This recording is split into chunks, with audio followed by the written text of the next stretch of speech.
ചില ആളുകൾ ഈ അഭിപ്രായത്തെ പിന്തുണയ്ക്കുന്നതിന് വേണ്ടി അൽ അറഫത്തു യൗമ യുഅരിഫുന്നാസ് എന്ന് പറയുന്ന ഹദീസിനെ ഉപയോഗപ്പെടുത്താറുണ്ട്.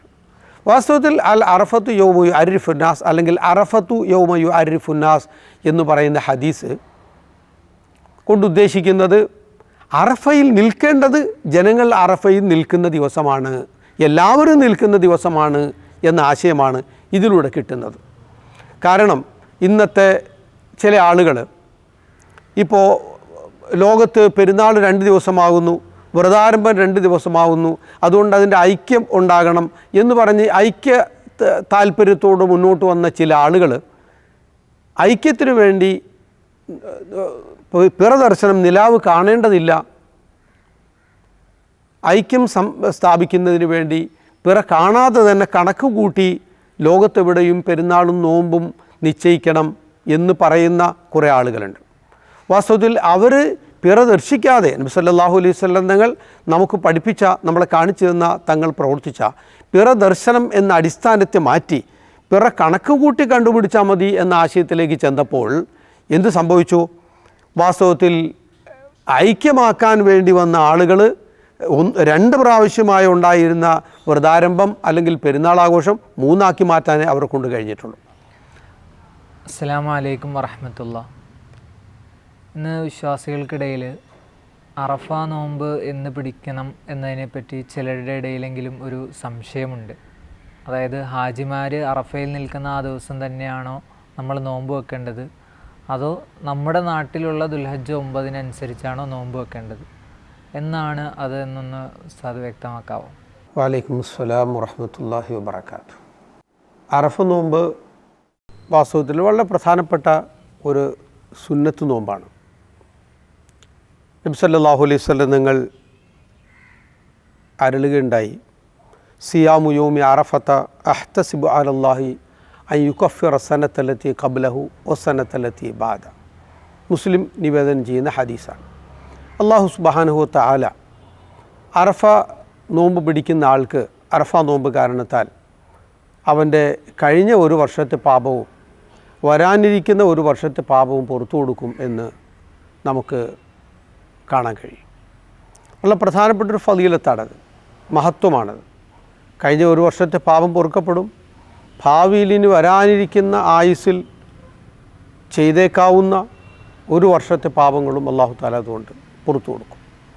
ഒരർത്ഥത്തിൽ അറഫ നോമ്പ് പിടിക്കുന്ന ആൾ കുറഞ്ഞ പക്ഷം ഒരു വർഷമെങ്കിലും ആയുസ് നീട്ടിക്കിട്ടും എന്നൊരു സൂചനയും ഈ ഹദീസിലുണ്ട് എന്ന് പണ്ഡിതന്മാർ സൂചിപ്പിക്കുന്നുണ്ട്. ഇസ്ലാമിക ആരാധനകളും ആഘോഷങ്ങളുമെല്ലാം അടിസ്ഥാനമാക്കുന്നത് ചന്ദ്രപ്പിറയാണ്. ചന്ദ്രപ്പിറ ദർശനവുമായി ബന്ധപ്പെട്ടാണ് ആഘോഷങ്ങളും ആരാധനകളും കിടക്കുന്നത്. ചന്ദ്രൻ്റെ ഉദയം, ചന്ദ്രപ്പിറ ഉണ്ടാകുന്നതനുസരിച്ചാണ് നമ്മൾ മാസാരംഭം കുറിക്കുന്നത്. അതനുസരിച്ചാണ് നോമ്പും പെരുന്നാളും മുഹറം 9, 10 നോമ്പും പോലുള്ള എല്ലാ കാര്യങ്ങളും ഹജ്ജും ഒക്കെ തീരുമാനിക്കുന്നത് അതനുസരിച്ചാണ്. ഈ ചന്ദ്രപ്പിറ ചിലപ്പോൾ വ്യത്യസ്ത നാടുകളിൽ വ്യത്യസ്ത സമയങ്ങളിലായിരിക്കാം. ഉദാഹരണത്തിന് സൗദി അറേബ്യയിൽ പിറ ഉണ്ടായാൽ ആ പിറ നമ്മുടെ നാട്ടിൽ, ഇന്ത്യയിൽ, കേരളത്തിൽ കാണണമെന്നില്ല. ഈ പ്രാവശ്യം സംഭവിച്ചിരിക്കുന്ന വാസ്തവത്തിൽ അങ്ങനെ തന്നെയാണ്. അവിടെ ഞായറാഴ്ച പെരുന്നാളാണ്, നമുക്ക് പെരുന്നാൾ തിങ്കളാഴ്ചയാണ്. കാരണം ചന്ദ്രപ്പിറയിൽ വന്ന ഈ വ്യത്യാസമാണ്. വാസ്തവത്തിൽ ഭൂമി ഗോളാകൃതിയിൽ ആയതുകൊണ്ട് സംഭവിക്കുന്ന ഒരു പ്രതിഭാസമാണിത്. ലോങ്ങിറ്റ്യൂഡിൻ്റെ വ്യത്യാസം അനുസരിച്ച് പടിഞ്ഞാറോട്ട് മാറിക്കിടക്കുന്ന പ്രദേശങ്ങളിൽ ചിലപ്പോൾ പിറ ദൃശ്യമായേക്കാം. എന്നാൽ ആ പിറ കിഴക്കൻ പ്രദേശങ്ങളിൽ ദൃശ്യമാകണമെന്നില്ല. സൂര്യചന്ദ്രാദികളുടെ ചലനത്തിനനുസരിച്ച് സൂര്യനും ചന്ദ്രനും തമ്മിൽ അത് സമയം ചെല്ലുന്തോറും അകലുന്നത് കൊണ്ടാണ് വാസ്തവത്തിൽ പടിഞ്ഞാറൻ പ്രദേശങ്ങളിൽ കാണാൻ പറ്റുക, കിഴക്കൻ പ്രദേശങ്ങളിൽ കാണാൻ കഴിയാത്തത്. വാസ്തവത്തിൽ ദിനാരംഭത്തിൻ്റെ വിഷയത്തിലും ഈ വ്യത്യാസം ഉണ്ടാകുന്നുണ്ട്. നമ്മുടെ നാട്ടിൽ ദിനം ആരംഭിച്ച് സൂര്യൻ്റെ ചലനത്തിൻ്റെ അടിസ്ഥാനത്തിലാണല്ലോ ദിനമാറ്റം നമ്മളിന്ന് കണക്കാക്കിക്കൊണ്ടിരിക്കുന്നത്. സൂര്യചലനത്തിൻ്റെ അടിസ്ഥാനത്തിലുള്ള ദിനമാറ്റം.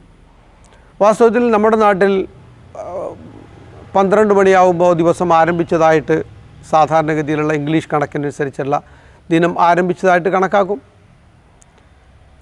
എന്നാൽ അമേരിക്കയിൽ ഇതിനേക്കാൾ എത്രയോ മണിക്കൂർ കഴിഞ്ഞാണ് ആ ദിനം ആരംഭിക്കുന്നത്. സൗദി അറേബ്യയിൽ 2.5 മണിക്കൂർ കഴിഞ്ഞാണ് ആ ദിനം ആരംഭിക്കുന്നത്.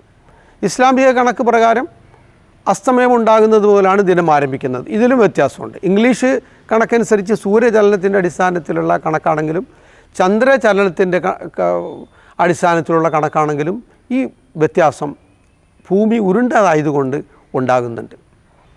ഈ വ്യത്യാസം അനുസരിച്ച് ചിലപ്പോൾ നമ്മുടെ നാട്ടിൽ കാണാത്ത പിറ സൗദി അറേബ്യയിൽ മക്കയിൽ കണ്ടെന്നിരിക്കാം. അപ്പം അങ്ങനെ വരുമ്പോൾ അവിടെ ഒരു ദിവസം നേരത്തെ ദിനം ആരംഭിക്കും, അല്ലെങ്കിൽ മാസം ആരംഭിക്കും. നമ്മുടെ നാട്ടിൽ ഒരു ദിവസം വൈകിയായിരിക്കും മാസം ആരംഭിക്കുന്നത്. അതുകൊണ്ട് അവിടെ ദുൽഹജ്ജ് 9 ആകുന്ന ആ ദിവസം നമ്മുടെ നാട്ടിൽ ദുൽഹജ്ജ് 9 ആയിട്ടുണ്ടാകുകയില്ല. ദുൽഹജ്ജ് 9-നാണ് അറഫയിൽ നിൽക്കാൻ നബി സല്ലല്ലാഹു അലൈഹി വസല്ലം തങ്ങൾ കൽപ്പിച്ചിട്ടുള്ളത്. അപ്രകാരമാണ് അവിടുന്ന് പ്രവർത്തിച്ച് കാണിച്ചത്. ദുൽഹജ്ജ് 9-നാണ് നമ്മളോട് നോമ്പെടുക്കാനും കൽപ്പിച്ചിട്ടുള്ളത്. നമ്മുടെ നാട്ടിൽ ദുൽഹജ്ജ് 9 ആകുമ്പോഴേ നമുക്ക് അറഫ നോമ്പ് എടുക്കാൻ കഴിയുള്ളൂ. സൗദി അറേബ്യയിൽ ദുൽഹജ്ജ് 9 ആകുമ്പോൾ അവർ അറഫയിൽ നിൽക്കുന്നു. വാസ്തവത്തിൽ ഈ വ്യത്യാസം മുൻകാല പണ്ഡിതന്മാർ തന്നെ വ്യക്തമാക്കിയിട്ടുള്ളതാണ്. ആനുകാലിക പണ്ഡിതന്മാരും ഇത് തന്നെയാണ് അവരുടെ തീരുമാനങ്ങളും അവരുടെ ഫത്വയും. ആരും അതിന് വ്യത്യസ്തമായി യാതൊരു ഫത്വയും കൊടുത്തതായിട്ട് നമ്മുടെ ശ്രദ്ധയിലില്ല. പിന്നെ ജനങ്ങൾ ഇന്നത്തെ ആധുനിക സംവിധാനങ്ങളിലൂടെ, നവമാധ്യമങ്ങളിലൂടെ നമ്മളത് കാണുന്നു. ഈ സാഹചര്യത്തിലാണ് ഐക്യദാർഢ്യം എന്നൊരു ചിന്ത വാസ്തവത്തിൽ ഉണർന്നത്. അതിനു മുമ്പുള്ള കാലത്തൊന്നും, അതിനു മുമ്പുള്ള പണ്ഡിതന്മാരൊന്നും ഇങ്ങനെ ഒരു ഐക്യദാർഢ്യം, അല്ലെങ്കിൽ അന്നത്തെ അവിടെ അറഫയിൽ സംഗമിക്കുന്ന ദിവസം തന്നെ ആയിരിക്കണം അറഫ നോമ്പ് പിടിക്കേണ്ടത് എന്നാരും പറഞ്ഞതായിട്ട് നമുക്കറിയില്ല. ഈ സാഹചര്യത്തിൽ വന്ന അറഫയിലെ സംഗമം നേരിട്ട് കാണുന്ന സാഹചര്യത്തിലുണ്ടായ ഒരു ചിന്താഗതിയാണ് വാസ്തവത്തിലിത്. ചില ആളുകൾ ഈ അഭിപ്രായത്തെ പിന്തുണയ്ക്കുന്നതിന് വേണ്ടി അൽ അറഫത്തു യൗമ യുഅരിഫുന്നാസ് എന്ന് പറയുന്ന ഹദീസിനെ ഉപയോഗപ്പെടുത്താറുണ്ട്. വാസ്തവത്തിൽ അൽ അറഫത്തു യൗമ യുഅരിഫുന്നാസ് അല്ലെങ്കിൽ അറഫത്തു യൗമ യുഅരിഫുന്നാസ് എന്ന് പറയുന്ന ഹദീസ് കൊണ്ടുദ്ദേശിക്കുന്നത് അറഫയിൽ നിൽക്കേണ്ടത് ജനങ്ങൾ അറഫയിൽ നിൽക്കുന്ന ദിവസമാണ്, എല്ലാവരും നിൽക്കുന്ന ദിവസമാണ് എന്ന ആശയമാണ് ഇതിലൂടെ കിട്ടുന്നത്. കാരണം ഇന്നത്തെ ചില ആളുകൾ ഇപ്പോൾ ലോകത്ത് പെരുന്നാൾ 2 ദിവസമാകുന്നു, വ്രതാരംഭം 2 ദിവസമാകുന്നു, അതുകൊണ്ട് അതിൻ്റെ ഐക്യം ഉണ്ടാകണം എന്ന് പറഞ്ഞ് ഐക്യ താല്പര്യത്തോട് മുന്നോട്ട് വന്ന ചില ആളുകൾ ഐക്യത്തിനു വേണ്ടി പിറദർശനം നിലാവ് കാണേണ്ടതില്ല,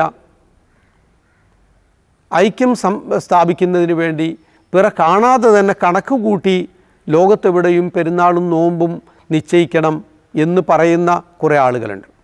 വാസ്തവത്തിൽ അവർ പിറ ദർശിക്കാതെ നബി സല്ലല്ലാഹു അലൈഹി വസല്ലം തങ്ങൾ നമുക്ക് പഠിപ്പിച്ച, നമ്മളെ കാണിച്ചു തന്ന, തങ്ങൾ പ്രവർത്തിച്ച പിറ ദർശനം എന്ന അടിസ്ഥാനത്തെ മാറ്റി പിറ കണക്ക് കൂട്ടി കണ്ടുപിടിച്ചാൽ മതി എന്ന ആശയത്തിലേക്ക് ചെന്നപ്പോൾ എന്ത് സംഭവിച്ചു? വാസ്തവത്തിൽ ഐക്യമാക്കാൻ വേണ്ടി വന്ന ആളുകൾ 2 പ്രാവശ്യമായി ഉണ്ടായിരുന്ന വ്രതാരംഭം അല്ലെങ്കിൽ പെരുന്നാളാഘോഷം 3 ആക്കി മാറ്റാനേ അവരെ കൊണ്ട് കഴിഞ്ഞിട്ടുള്ളൂ. അവരെ സംബന്ധിച്ചിടത്തോളം സൗദി അറേബ്യയിൽ നോമ്പ് പിടിക്കുന്നതിന് 1 ദിവസം മുമ്പും സൗദി അറേബ്യയിൽ പെരുന്നാൾ ആഘോഷിക്കുന്നതിന് 1 ദിവസം മുമ്പും അവർ പെരുന്നാൾ ആഘോഷിക്കുന്നു, നോമ്പ് പിടിക്കുന്നു. ഇതാണ് വാസ്തവത്തിൽ സംഭവിക്കുന്നത്. റമളാൻ 30-ന് പെരുന്നാൾ ആഘോഷിച്ച് ബിരിയാണി കഴിക്കുന്ന ഒരവസ്ഥയിലേക്ക് വാസ്തവത്തിൽ അവരെത്തിച്ചേർന്നു. ഈ ദുരവസ്ഥയിലേക്ക് അവരെത്തിച്ചേർത്തത് വാസ്തവത്തിൽ പെരുന്നാൾ ഒന്നാക്കുക, നോമ്പ് ഒന്നാക്കുക, വ്രതാരംഭം ഒന്നാക്കുക എന്നൊരാശയമാണ്. അത് വാസ്തവത്തിൽ കൂടുതൽ ഭിന്നിപ്പിലേക്ക് 2 പെരുന്നാൾ, 2 വ്രതാരംഭം 3 ആക്കുന്നതിലേക്കാണ് അവരെ കൊണ്ടെത്തിച്ചത്. അവരെ സംബന്ധിച്ചിടത്തോളം പറയുമ്പോൾ നമ്മുടെ ഇവിടെ സൗദി അറേബ്യയിൽ അറഫ ദുൽഹജ്ജ് 9 ആകുന്ന 1 ദിവസം മുമ്പ് അവർക്ക് ദുൽഹജ്ജ് 9 ആകും. വാസ്തവത്തിൽ ആ ദിവസം അവർ അറഫയിൽ നിന്നാലേ അവരുടെ കണക്ക് പ്രകാരം അവരുടെ ഹജ്ജ് ശരിയാവുള്ളൂ.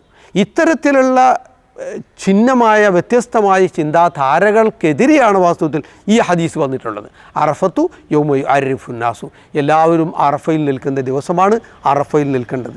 അതിനു മുമ്പോ അതിന് ശേഷമോ ആരെങ്കിലും അറഫയിൽ വന്നു നിന്നാൽ അത് ഹജ്ജാകുകയില്ല എന്ന് പ്രവാചകൻ സല്ലല്ലാഹു അലൈഹി വസല്ലം നമ്മളെ പഠിപ്പിക്കുകയാണ് വാസ്തവത്തിൽ ചെയ്തിട്ടുള്ളത്. ഇത് മാത്രമല്ല, ഇതിന് ഉലോത്ബലകമായി വേറെ പല ഹദീസുകളും നമുക്ക് കാണാൻ കഴിയും. അൽ അറഫത്തു യൗമ യുഅരിഫുൽ ഇമാമു, അൽ അൽഹ യൗമ യുലഹിൽ ഇമാമു, അൽ ഫിത്രത്തു യൗമ യുഫ്തിറുൽ ഇമാമു എന്ന് പറയുന്ന ഹദീസും കാണാം. അൽ അറഫത്തു യൗമ തുഅരിഫൂൻ, അൽ ഫിത്രത്തു യൗമ തുഫ്തിറൂൻ, അൽ അൽഹ യൗമ തുലിഹൂൻ എന്ന് പറയുന്ന റിവായത്തും കാണാൻ കഴിയും. ഇതെല്ലാം കൂടെ ചേർത്ത് വെക്കുമ്പോൾ നമുക്ക് മനസ്സിലാകുന്നൊരു കാര്യം, റസൂലുള്ളാഹി സ്വല്ലല്ലാഹു അലൈഹി വസല്ലം അന്ന് പറഞ്ഞത് അറഫത്തു യൗമ യുഅരിഫുന്നാസു എന്ന് പറഞ്ഞുകൊണ്ട് ഉദ്ദേശം നിങ്ങൾ അറഫ നോമ്പ് പിടിക്കേണ്ടത് ജനങ്ങളെല്ലാം അവിടെ അറഫയിൽ നിൽക്കുന്ന ദിവസമാണ് എന്നല്ല, മറിച്ച് അറഫയിൽ മുഴുവൻ പേര് നിൽക്കേണ്ടത് അറഫ സംഗമം ജനങ്ങളെല്ലാവരും സംഘടിക്കുന്ന അല്ലെങ്കിൽ ഇമാമ് പ്രഖ്യാപിക്കുന്ന ആ ദിവസമായിരിക്കണം. മറ്റ് ദിവസങ്ങളിൽ അറഫയിൽ നിൽക്കാൻ പാടില്ല എന്ന ഒരു നിർദ്ദേശമാണ് നബി സല്ലല്ലാഹു അലൈഹി വസല്ലം ഈ ഹദീസിലൂടെ നമുക്ക് നൽകുന്നത്. വാസ്തവത്തിൽ അറഫ നോമ്പിൻ്റെ വിഷയമല്ല ഈ കാര്യം എന്ന് നമുക്ക് മനസ്സിലാക്കാൻ കഴിയും. മാത്രമല്ല, ഐക്യദാർഢ്യം എന്ന ഒരാശയം വെച്ചുകൊണ്ട് അറഫ സംഗമത്തിൻ്റെ ദിവസമാണ് നമ്മൾ നോമ്പനുഷ്ഠിക്കുന്നത്, ലോകത്ത് മുഴുവൻ ഉള്ള ജനങ്ങളും അറഫ നോമ്പനുഷ്ഠിക്കേണ്ടത് എന്ന ആശയം വാസ്തവത്തിൽ പ്രായോഗികവുമല്ല. കാരണം മക്കയിൽ അറഫയിൽ സംഗമമുണ്ടാകുന്ന സമയത്ത് എതിർ ദിശയിലുള്ള പ്രദേശങ്ങളിലുള്ള ആളുകൾ ആ മക്കയിൽ നിന്നും 180 ഡിഗ്രി പടിഞ്ഞാറോട്ട് മാറി അല്ലെങ്കിൽ കിഴക്കോട്ട് മാറിയുള്ള ആ പ്രദേശത്ത് കാരെ സംബന്ധിച്ചിടത്തോളം രാത്രിയായിരിക്കും. അവർക്ക് ഇവർ പകല് അറഫയിൽ നിൽക്കുന്ന ഈ സമയത്തോട് ഐക്യദാർഢ്യം പ്രകടിപ്പിച്ചുകൊണ്ട് നോമ്പനുഷ്ഠിക്കൽ അസാധ്യമാണ്. കാരണം രാത്രിയാണ് അവരെ സംബന്ധിച്ചിടത്തോളം ആ സമയം. അതുപോലെ പല പ്രദേശങ്ങളിലും നമ്മുടെ കേരളത്തെ സംബന്ധിച്ചിടത്തോളം നോക്കുകയാണെങ്കിലും 2.5 മണിക്കൂർ മുമ്പാണ് നമുക്കിവിടെ ദിവസം ആരംഭിക്കുന്നത്. അതിന് 2.5 മണിക്കൂർ മുമ്പ് നമ്മൾ ഇവിടെ നിന്ന് നോമ്പ് ആരംഭിച്ചിരിക്കണം. അതുകൊണ്ട് ഐക്യദാർഢ്യം എന്നത് ലോകം മുഴുവനും അമൽ ചെയ്യാൻ പറ്റാത്തൊരാശയമാണ്. പ്രവാചകൻ സല്ലല്ലാഹു അലൈഹി വസല്ലം പഠിപ്പിക്കാത്ത ആശയവുമാണ്. ഇത്തരത്തിൽ അപ്രായോഗികമായൊരാശയം സത്യവിശ്വാസികളുടെ മുമ്പിൽ ഇസ്ലാം വെക്കുകയില്ല. മാത്രമല്ല, യൗമ അറഫ എന്ന് പറയുന്നത് ദുൽഹജ്ജ് 9ൻ്റെ പേരാണ്. ദുൽഹജ്ജ് 9 യൗമ അറഫ. ഹാജിമാർ അറഫയിൽ നിൽക്കുന്ന ദിവസം എന്ന ആശയത്തിലല്ല, മറിച്ച് ദുൽഹജ്ജ് 9 ഹാജിമാർ അറഫയിൽ നിൽക്കുകയാണ് ചെയ്യുന്നത്. അതുപോലെ നമ്മുടെ നാട്ടിൽ ദുൽഹജ്ജ് 9 നാം നോമ്പനുഷ്ഠിക്കണം. അപ്പോൾ യൗമ അറഫ എന്ന് പറയുന്നത് അറഫയിൽ നിന്നാലും ഇല്ലെങ്കിലും അത് യൗമ അറഫ തന്നെയാണ്. കൊറോണ സാഹചര്യത്തിൽ അള്ളാഹു അത്തരത്തിലുള്ള അവസരത്തോട്ട് നമ്മൾ കാത്തുരക്ഷിക്കുമാറാകട്ടെ. ഹജ്ജിൻ്റെ പ്രതിസന്ധി വന്നു, ലോകത്ത് മുഴുവൻ നമസ്കാരത്തിൻ്റെ പ്രതിസന്ധി വന്നു, ജുമയുടെ പ്രതിസന്ധി വന്നു എന്ന് പറഞ്ഞതുപോലെ ഇൻ കേസ് അങ്ങനെ ഒരു അവസ്ഥ ഉണ്ടാകുകയാണെങ്കിൽ ഹജ്ജ് നടന്നില്ല എന്ന് വിചാരിക്കുക, അള്ളാഹു കാക്കട്ടെ അത്തരത്തിലുള്ള അവസ്ഥയത്തു. എന്നാലും അത് യൗമ അറഫ തന്നെയാണ്. അറഫയിൽ ആരും നിന്നില്ലെങ്കിലും അത് യൗമ അറഫ തന്നെയാണ്. വെള്ളിയാഴ്ച ദിവസം ലോകം മുഴുവനും ജുമാ മുടക്കിയ അവസ്ഥയുണ്ടായി കൊറോണയുടെ സന്ദർഭത്തിൽ. അന്ന് ജുമാ നടന്നില്ല നമ്മുടെ നാട്ടിലെങ്കിലും അത് നമ്മുടെ നാട്ടിൽ യൗമുൽ ജുമാ തന്നെയാണ്. പെരുന്നാളിന് ഒരാൾ ആഘോഷിച്ചില്ല, പെരുന്നാൾ നിസ്കരിക്കാൻ പോയില്ല, എന്നാലും അയാളെ സംബന്ധിച്ചിടത്തോളം അത് യൗമുൽ ഈദ് തന്നെയാണ് എന്ന് പറഞ്ഞതുപോലെ യൗമ അറഫ എന്ന് പറയുന്നത് അറഫയിൽ നിൽക്കേണ്ട ദിവസമാണ്, അറഫ നോമ്പ് അനുഷ്ഠിക്കേണ്ട ദിവസമാണ്. അവിടെ ആ യൗമ അറഫ ആവുമ്പോൾ അവർ അറഫയിൽ നിൽക്കുന്നു. നമ്മുടെ നാട്ടിൽ യൗമ അറഫ ആവുമ്പോൾ അഥവാ ദുൽഹജ്ജ് 9 നമ്മൾ സുന്നത്ത് നോമ്പ് പിടിക്കുന്നു. മാത്രമല്ല,